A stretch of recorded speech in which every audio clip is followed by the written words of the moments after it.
Welcome you all for today's session, that is session 8 of Unit 4, Divide and Conquer. So today we will be discussing the session 8 topic. So anyhow, the Divide and Conquer's quote outcome is to describe various problems using Divide and Conquer technique. So in our previous sessions, we have already come across with the introduction to Divide and Conquer, merge sort, quick sort, binary search algorithm, its analysis, binary search and its implementation, and binary tree and its traversal. So in our today's session, we will discuss with the related properties of binary tree. So in the related property of binary tree, we will apply the divide and conquer technique to the binary trees. Here binary tree is divided into two smaller structures of same type, the left subtree and the right subtree. So you already know that is binary tree having two smaller structures of same type, left subtree and the right subtree. Now the problems about binary tree can be solved by applying the divide and conquer techniques. We can have several problems related to binary trees that can be solved using divide and conquer technique. So one of the example, if we want to take how actually the divide and conquer can get applied to the problem related to binary trees, we can consider an example of recursive nature for computing the height of binary tree. So height of a binary tree is usually defined as length of longest path from root to the leaf. You already know that how actually the height of a binary tree is usually computed. So height is usually given as the length of longest path from root to the leaf. Now, so how we can compute it is to consider the maximum of heights of roots left and the right subtree plus 1. So the problem to compute the height of a binary tree, how we can compute is to find the maximum of height of roots left as well as right subtree plus 1. Okay. So we have to add 1 to account for the extra level of the root. Why we have to add 1 is to account for an extra level of that of root. Okay.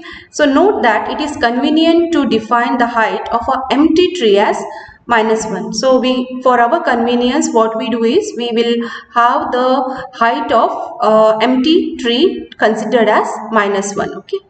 So the algorithm for computing the height of a binary tree using this technique is given here. You can just see. That is the algorithm to compute the height of a tree T. Okay, so which will compute the height in a recursive manner. So it computes recursively the height of binary tree. So the input for this problem is you have to go for having a binary tree T given, and the output what it will compute is the height of the tree T. Okay, so if you have T, that is tree, that is an empty tree. Okay, so then you have to obviously return with the height as -1. Okay, if the tree is empty, so you have to have the value with a return value that is -1.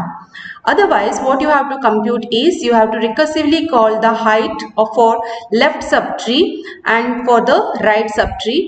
For that, you have to compute the maximum. So the maximum of these two you will compute, and you will have to add +1 to account for an extra level at node, that is at root. Okay, so that is +1 you have to do. So obviously, so here in this case, this algorithm easily computes with the height of a binary tree. Okay, by having a maximum of height of either left subtree or of that of right subtree, and then you have to add it with +1 to account for root node. Next, the problem's instance size. This problems, that is computing of height of a binary tree, this problem's instance size is nothing but the number of nodes, that is n of t of a given binary tree.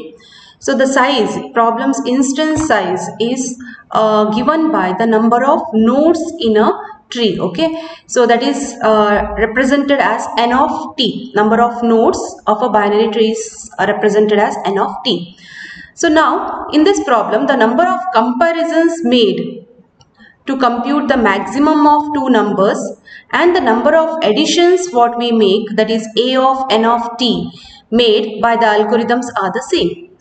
So whatever comparisons are done to compute the maximum of two numbers and also the number of additions that are made in the algorithm are both same. Okay, so we have the following recurrence relation for a of n of t, that is number of additions that are made in the problem is given as a of n of t, that is equal to a of n of left subtree plus a of n of right subtree plus 1, where n of t is greater than 0, that is number of nodes should be greater than 0. Okay, so anyhow number of additions computed for nodes 0 is obviously 0.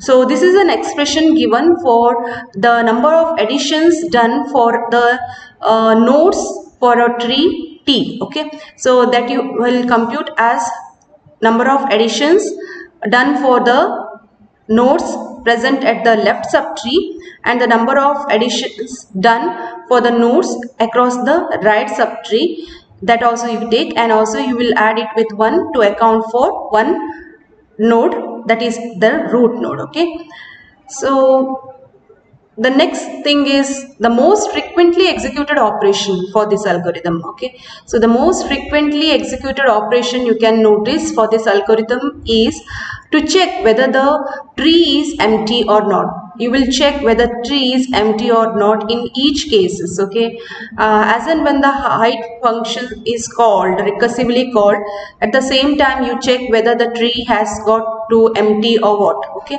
so for example, for the empty tree, the comparison, that is t equal to null, is executed once, but there are no additions. Okay, so for tree, t equal to null is executed once, but there are no additions performed. It may it can get executed once. Okay, for an empty tree, t is equal to null is executed, but additions are null. There is no additions performed. And for a single node tree, if there is a tree with a single node, the comparison, what is the number of comparisons and the addition numbers are 3 and 1 respectively.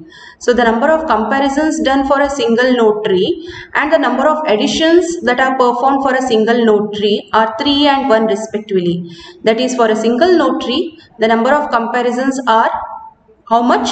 3 we do. Okay, so whether we will check whether there is a left subtree existing or the right subtree existing, and also we will check whether it is an empty. So 3 comparisons we do, and also the additions, how many times we perform is just 1. Okay, so analysis of this tree algorithms can be done by drawing the tree's extension. So one more aspect here in this problem is, if you want to go for analyzing the tree problem, so what you have to do is you can draw the tree's extension. You can go for having an extension for a tree. Okay, how you will perform an extension for a tree is by replacing the empty subtrees by the special nodes. So empty subtrees you can replace it with the special nodes. Okay, likewise you can go for having the analysis of a tree performed. Okay, so how you will have an extra nodes for a tree is, here you can see in the figure. So if it is a binary tree, the extra nodes for the empty subtree can be represented by a extra node that is shown by a little squares. See here, the extra nodes are shown by little squares in the figure. They are called external. Okay, so the original nodes shown by little circles are called internal nodes. So these are the original nodes, however, which are shown in the circle. However, the nodes which are shown in a square are all extended or an extra nodes. Okay, so by the definition, the extension of binary tree, the extension of empty binary tree is a single external node. So you can have, by this definition, if there is an empty sub binary tree, its extension can be shown by a single external node. Okay, if there is no tree at all, T is equal to null, what you can have. For that, if you want to have an extension, then you can show it by what? One single external node. Okay, so this figure you can see that analysis of any binary tree, if you want to do a binary tree problem, if you want to perform analysis, so that time you can go for having its analysis done by having an extension for the tree, having an extra nodes connected. Okay, wherein you can wherein all you are having the empty subtree, you can go for having the extension or an extra nodes. The extra nodes are represented with a square here, so an internal nodes are represented with a circle. Okay. So the next concept is about the height. Height algorithm makes exactly, so analysis if we want to go for having done for the height algorithm. So how many times the additions are performed and how we go for having it analyzed is, height algorithm makes exactly one addition for every internal node of the extended tree. So it makes exactly one addition for every internal node, okay, of the extended, and it makes one comparison to check whether the tree is empty for every internal and external node. So the number of times the addition is performed for an extended tree and the comparison, it is discussed. So anyhow, to ascertain the algorithm's efficiency, to consider the algorithm's efficiency, we have to know about how many external nodes an extended binary tree with n internal nodes can have. So how many external nodes can exist? Okay, external nodes can exist in an extended binary tree with n internal nodes.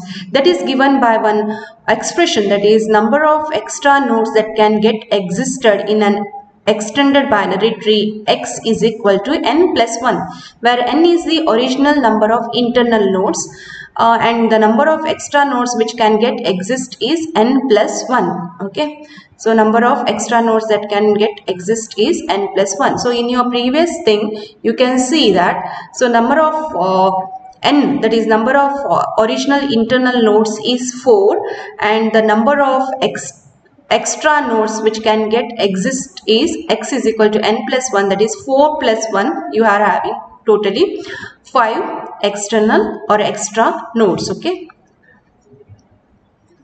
so this is necessary for you to have the algorithm's efficiency known. Okay, so here to prove this previous expression equality, you have to consider the total number of nodes. Okay, both internal and external. So both internal and external count of nodes of a binary tree is given by 2n plus 1. Okay, so it is given by 2n plus 1. So since every node except the root is one of the two children of the internal node, we have the equation 2n plus 1 is equal to x plus n. Okay, so we have the equation as 2n plus 1, total number of nodes is equal to x plus n. So returning to the algorithm height, okay, we are having the algorithm for the height. The number of comparisons we use to check whether the tree is empty is that, so the number of comparisons we do for to check the tree is empty is C of n given by n plus x, that is equal to nothing but 2n plus 1, and the number of addition A of n is nothing but n values, that is number of internal node value is equal to A of n. So this was all about your discussion on the related property, that is of binary tree, wherein the binary tree problem, so whatever problem is there, okay, concerned with the binary tree, we can get it implemented using what? Divide and conquer technique. Okay, so considering an example of computing the height of binary tree, we have come across how actually recursively the height function height is called and the height is computed for a binary tree. Okay, so this is a reference for this session. So thank you.